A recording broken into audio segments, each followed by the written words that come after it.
Next on KPBS Evening Edition, he's made up his mind. What disgraced local Congressman Duncan Hunter is saying now about his political career and what his one-time constituents are saying about him.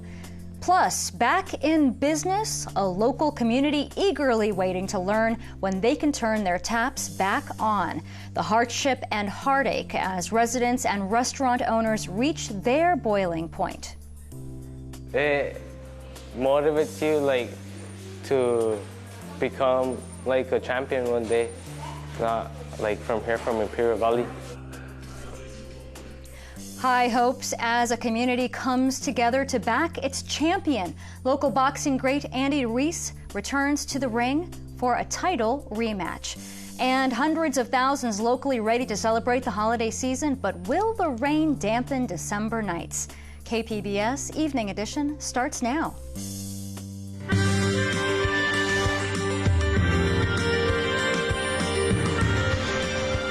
Good evening. It's Friday, December 6th. Thanks for joining us. I'm Maya Trabulsi. A big development tonight in East County and Washington. Just days after pleading guilty in his corruption case, Congressman Duncan Hunter says he will resign. The Alpine Republican put out a short statement this afternoon saying, "Shortly after the holidays, I will resign from Congress. It has been an honor to serve the people of California's 50th District, and I greatly appreciate the trust they have put in me over these last 11 years. KPBS reporter Priya Sridhar has been covering the Hunter story all week, and she is in our newsroom with more on what comes next for Hunter and for voters. Priya? That's right, Maya. This wasn't a huge surprise for many people. Hunter did alluded in a statement earlier this week about a transition. Embattled Republican Congressman Duncan Hunter will be stepping down from representing the 50th District after the holidays, according to a statement he sent to news outlets Friday. Hunter pleaded guilty to one count of misusing campaign finances Tuesday and now faces up to 5 years in prison when he's sentenced on March 17th. I failed to monitor and account for my campaign spending. I made mistakes. According to the Registrar of Voters, it will be up to Governor Gavin Newsom to decide whether or not to hold a special election to fill Hunter's seat for the 50th District. Hunter and his father have represented the 50th District for nearly 40 years. Alpine residents say they don't see their district turning blue anytime soon. I think once the Republicans, one of these three, gets the nomination to go up, I expect for this area to stay Republican. I mean, I'm Republican. My father was Republican. My grandfather was Republican. My great-grandfather was Republican, and we're all from this area. It's just the way the demographics is. So far, former Congressman Darrell Issa, State Senator Brian Jones, and former San Diego City Councilman Carl DeMaio are running for the seat on the Republican side. Hunter's former opponent, Amar Campa-Najjar, is running for the Democrats. Hunter beat Campa-Najjar in the 2018 election by 3 percentage points, but 50th District voters say they'd be surprised if he won. I believe it's a conservative area, and I would imagine it will stay that way, but time will tell. The primary for the general election is scheduled for March 3rd. Now, if Governor Newsom holds a special election and none of the candidates get the majority of the vote in the primary, a runoff would be held in May. Reporting live, Priya Sridhar, KPBS News. Thanks for that report, Priya.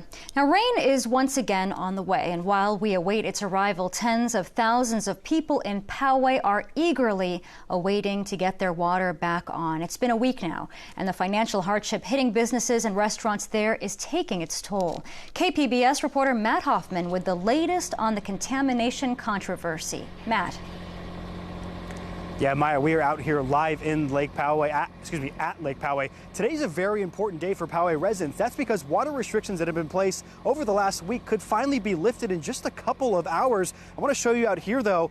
Still, volunteers and city employees out here handing out bottled water, clean water to residents. They've handed out over 1 million bottles since last week. Brown water was discovered and a boil water advisory was issued.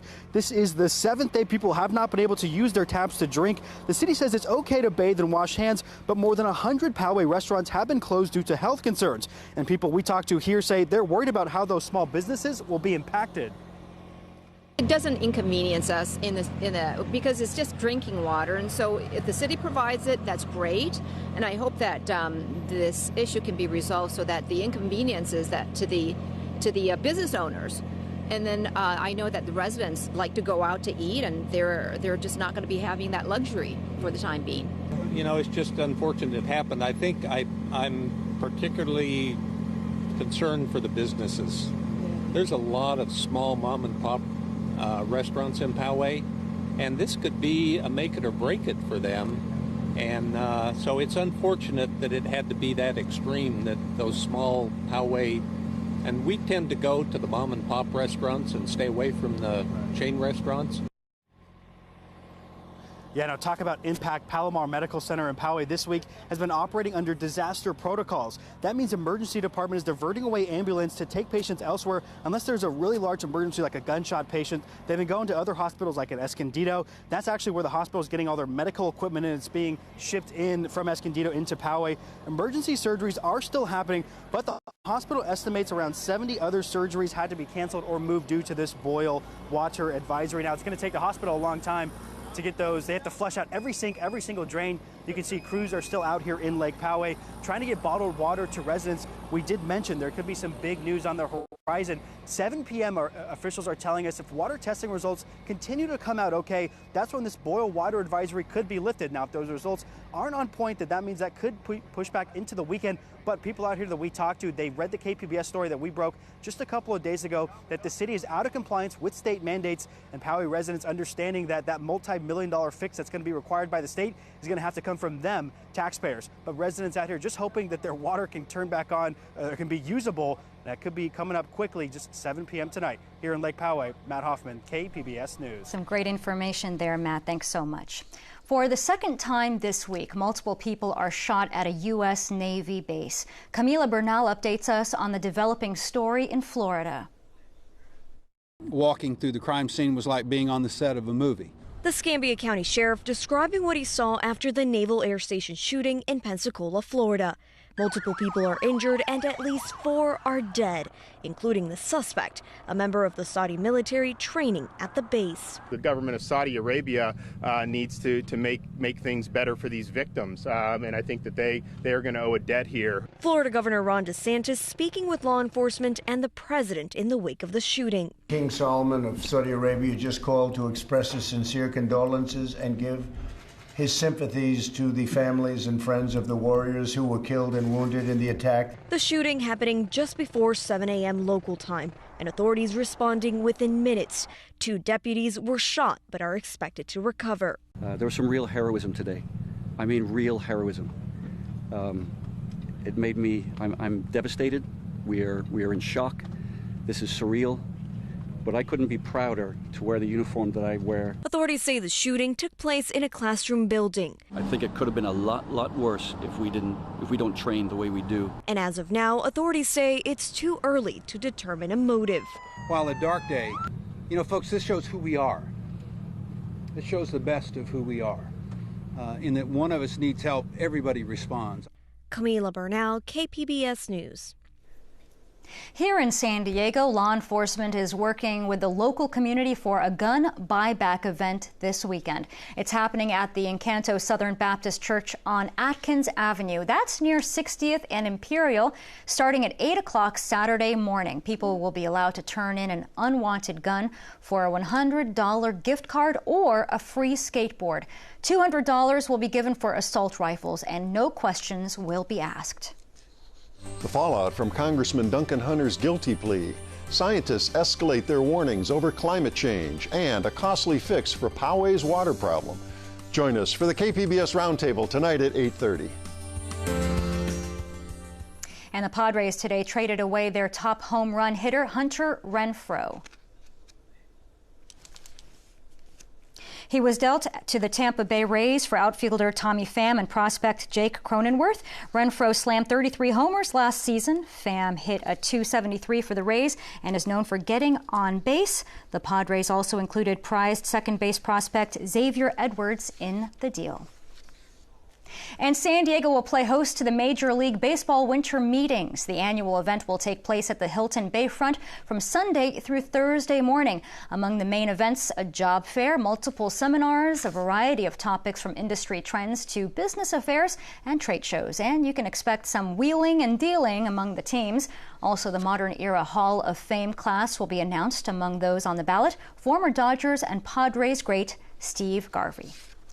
6 months ago, Imperial Valley boxer Andy Ruiz shocked the world when he became the heavyweight champion, upsetting the heavily favored Anthony Joshua. With their rematch set for this weekend, KPBS reporter Max Rivlin-Nadler met with young boxers in Calexico, a region that has moved from the periphery to the very center of the boxing world.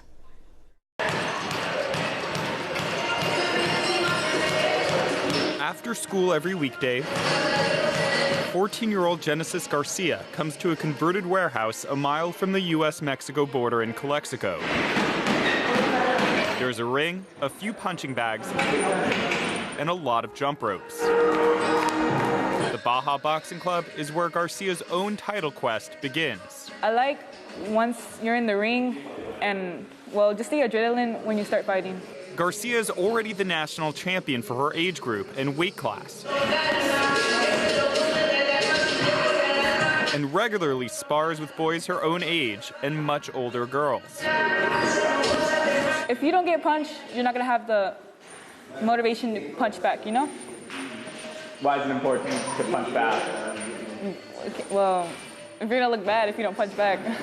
Like the 24 other boxers in the gym on Thursday night, ranging in age from 5 to their early 20s, Garcia looks up to the 30-year-old heavyweight champion Andy Ruiz, I really appreciate everybody here who, like them, learned to fight on both sides of the border. It felt great because it put a name, like it put the city on the spot, Imperial Valley, yeah. Garcia spars with Alex Guillen and seems to smile a little every time she gets punched, before immediately recovering and punching back.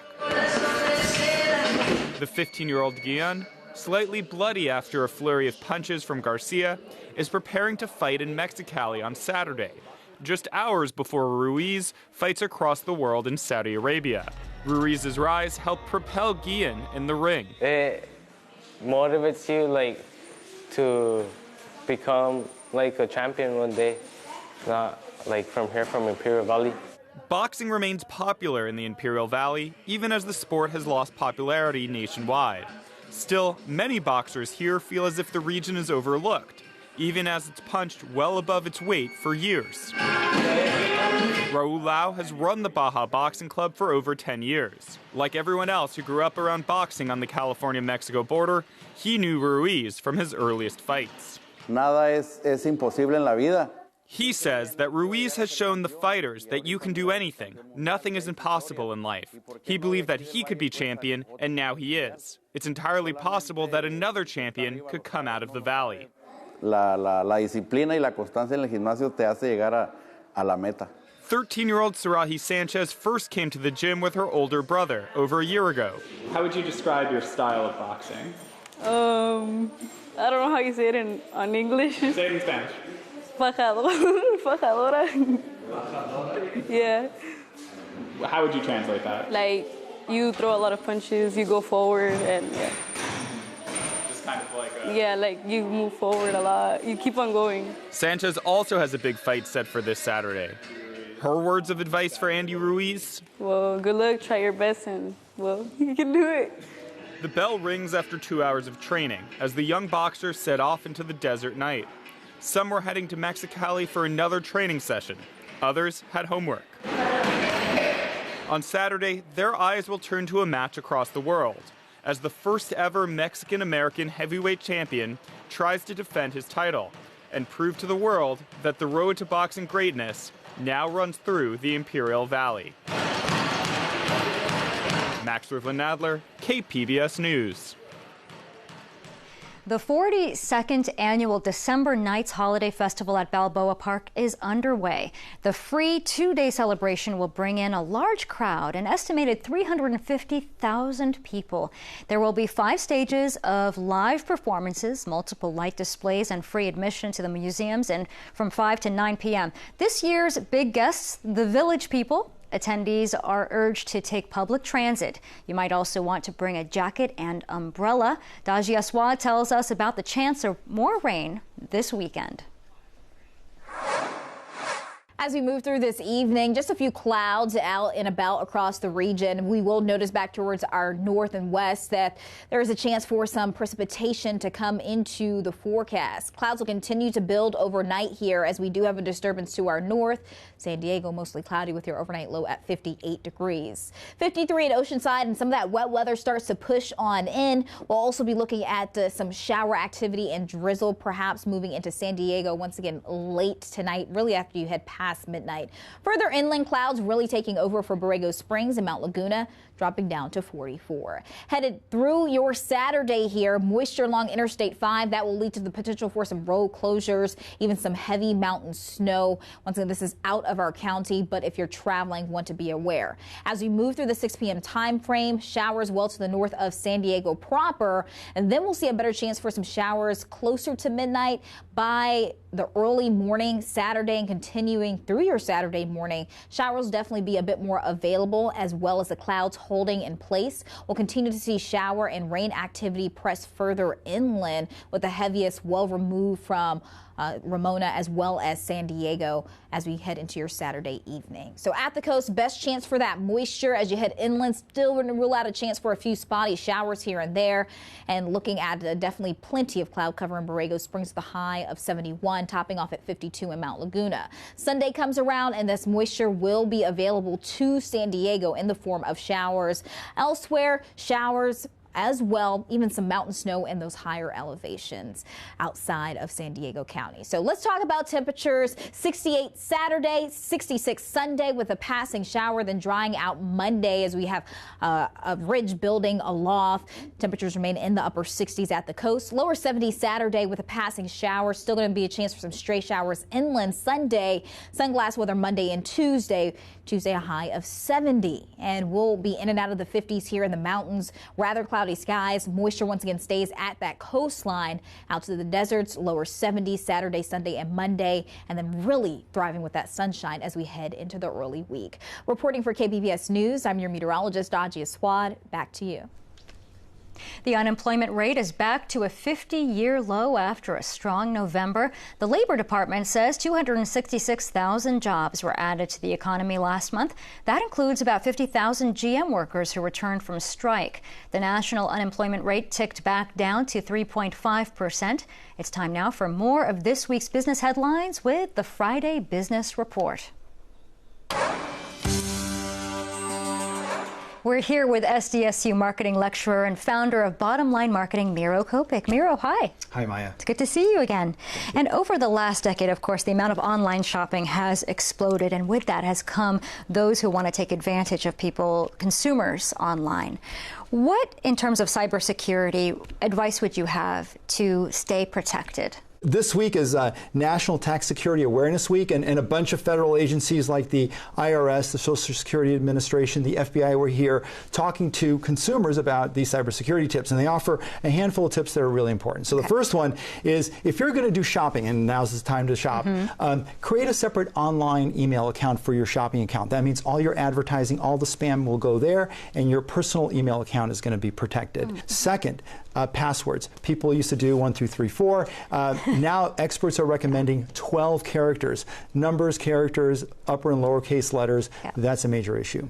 If you're accessing any kind of financial information from your bank, your credit card company, do so either at home or on a secure Wi-Fi network. Don't do it at Starbucks, because your information can get intercepted very easily there if there's a scammer trying to siphon off the signal. Across the board, consumers have to be very careful about their security online, otherwise they can lose their identity or their money. That's right. And staying on the topic of scammers and protection from scammers, this week the House of Representatives approved a bill to crack down on those annoying robocalls.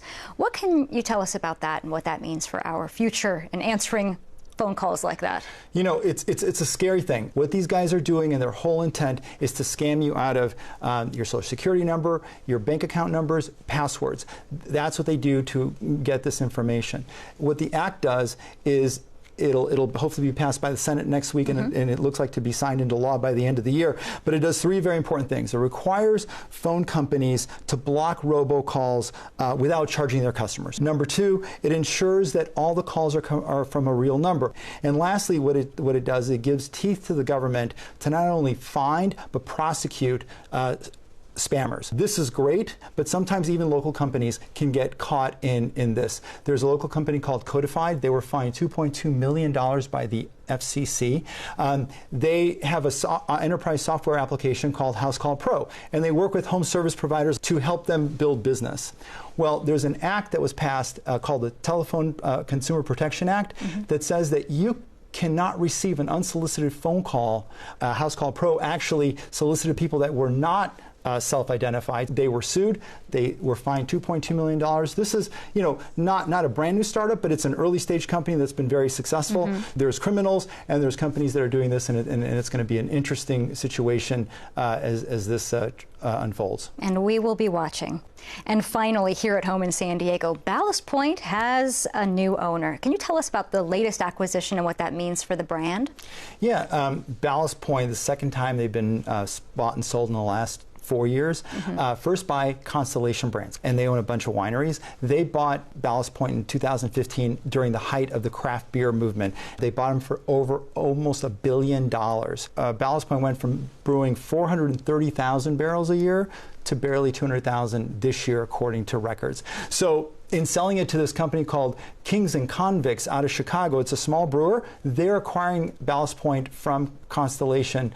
The good news for Ballast Point is they keep all the employees. They're actually going to hire more employees to help sales, and that's going to be the core focus, to kind of rebuild and reboost Ballast Point. Great. Miro, thank you so very much for the information. Thank you, Maya. I'm Judy Woodruff. Tonight on the NewsHour, France on strike. Protests against a planned pension reform bring the country to a standstill. Coming up at 7 after Evening Edition on KPBS.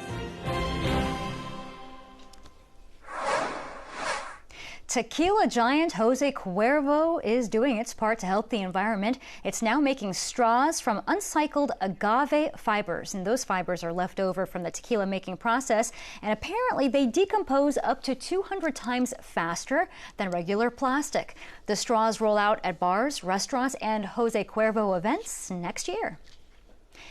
Quite an event today in Solana Beach, where one of the oldest local Pearl Harbor survivors was honored. His name, John Campbell, and the USMC captain is 99 years old. He was there on December 7th, 1941, as the Japanese attacked the Pacific Fleet. The first night in Pearl Harbor, you didn't dare light a cigarette or you'd get killed, because everybody was so trigger happy. Tomorrow will mark the 78th anniversary when over 2,400 U.S. service members were killed. It's estimated there are less than 2,500 Pearl Harbor survivors. Robert Scott, owner of the 2 Kamikaze bookstores in San Diego, died this week at age 57. KPBS arts reporter Beth Accomando looks at his impact to the comic book and pop culture community.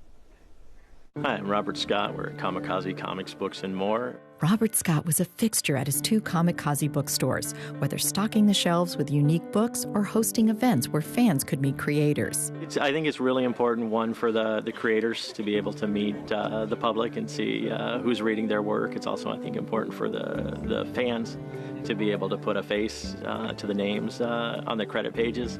A lot of people still think that comics are made automatically by computer or something like that, so it's nice for them to actually see the people that are doing all the hard work. And Scott was one of the ones doing the hard work, says his younger brother Brock.